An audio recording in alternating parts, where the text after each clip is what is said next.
After meat is ready. Ewan ka kung paano ko bibit-bitin yung pagtingin ko. Kasi kung hanggang tingin lang ay bitin, ayoko rin naman ko kim-kimin, kasubukang hindi.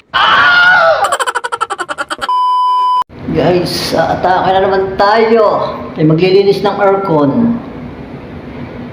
No? Sakay tayo ng elevator, mga tropa. Siyempre, pakyut-kyut muna tayo dito at baka may chicks mamaya na makakutsnada. Anong sa palagay mo, kuya? Itong mukhang ito, may pag-asa pa ba? Guys, dito na tayo dumaan sa may basement para hindi na tayo masita ng gwardya. Pag sa second floor kasi, nasisita pa tayo ng gwardya, kaya dito na lang tayo sa basement dumaan.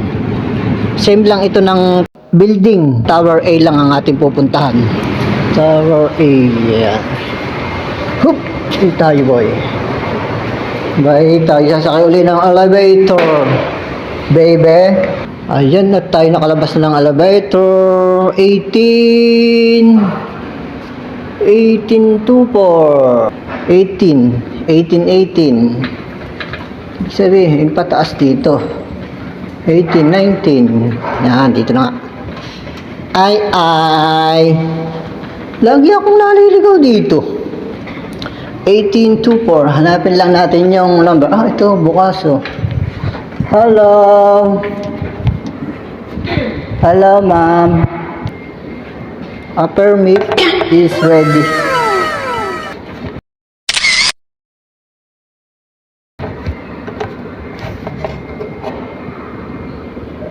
Permit, ma'am.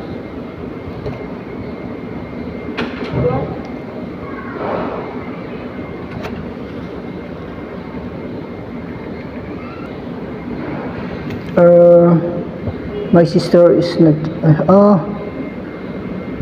What time, ma'am? I don't know. Okay, ma'am. 12 noon. It's okay, ma'am. I'm back here. English yun, boy. I'll call you back later. I have to go to work now. My sister will contact you again. Thank you, ma'am. Ayan, guys.